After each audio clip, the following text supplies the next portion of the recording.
Well, if you're flying with Air Canada this month, you might want to keep an eye on the headlines. The airline's flight attendants have voted in favor of a strike mandate. They say wages have not kept up with inflation and workers are forced to do unpaid work. For more on this, we've reached John Gradek. He's a lecturer in supply networks and aviation management at McGill University. Welcome to the show, John. Good morning, Chloe. So, how likely do you think is it that Air Canada flight attendants will actually go on strike? Well, wearing my university professor hat, I'll say, give you numbers. At my thinking is right now, we're talking about 50-50.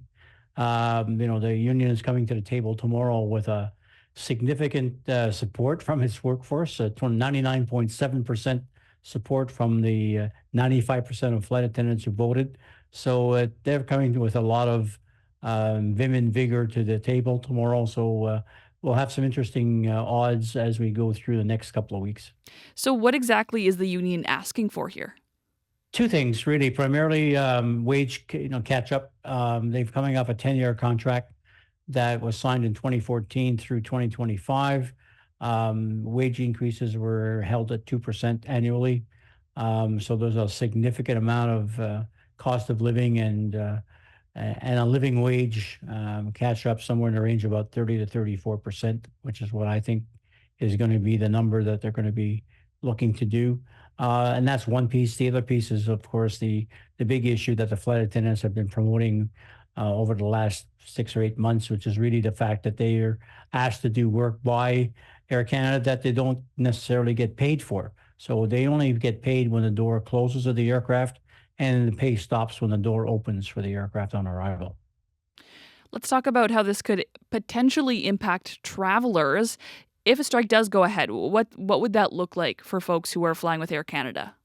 Well, the last time we had a flight attendant strike, which Air Canada had trained a number of its managers and clerks to work as flight attendants, so Air Canada was able to maintain, a core set of flights, probably about 20 to 25% of their flights. This time around, Bill C-58 is now in force, and it's really one bill that kind of limits the ability of companies, federally regulated companies, to use replacement workers, something they like to call anti-scab regulations. So, I'm not sure whether Air Canada is going to test the limits of C-58 by trying to get managers and clerks trained. So if they decide not to train people, you're looking at a complete shutdown of Air Canada services somewhere around the 18th or 19th at the earliest. Let's say a deal is reached. If attendants do get higher pay, is it likely that ticket prices will go up, or where will Air Canada find this money? You got to find it any way, which way you can, and it may be cutting other costs. The ticket prices are very much a function of the competition that the carriers are facing in Canada. There is very little correlation between your cost increases and a ticket price increase.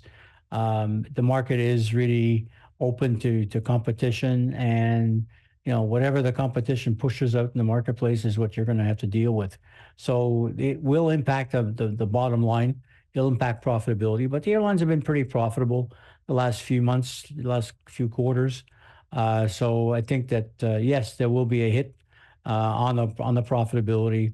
Shareholders probably take a little bit of a hit, but it's nothing that the airlines are not used to. Now, John, we reported just last year Air Canada pilots got a 42% raise over 4 years. Do you think that gives Air Canada flight attendants more leverage in their negotiations? Of course, yeah, it does, because you're looking at not just the Air Canada pilots, but you're also looking at other carriers and other jurisdictions. So whether it's WestJet or Air Transat, or whether it's Porter, or whether it's Delta or American or United, they're getting some pretty interesting bumps in salary, and that the Air Canada flight attendants have been, sitting on the back burner, waiting for a chance in this new collective agreement to kind of catch up as well. So yeah, there is going to be some catch up, and it won't be as significant as the pilots. Pilots got 42% or 43% over 4 years. I'm looking somewhere between 30 and 35%, maybe for a 3-year contract, probably at best 4-year contract, but there'll be some catching up.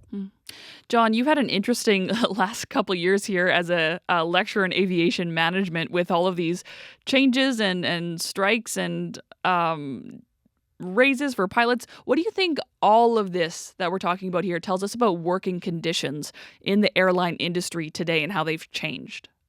They have, I think that we're in a situation right now where everybody wants to make sure that, we're getting a living wage.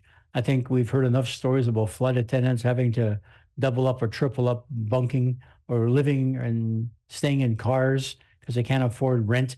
I think that, the age of airlines lowballing salaries is done.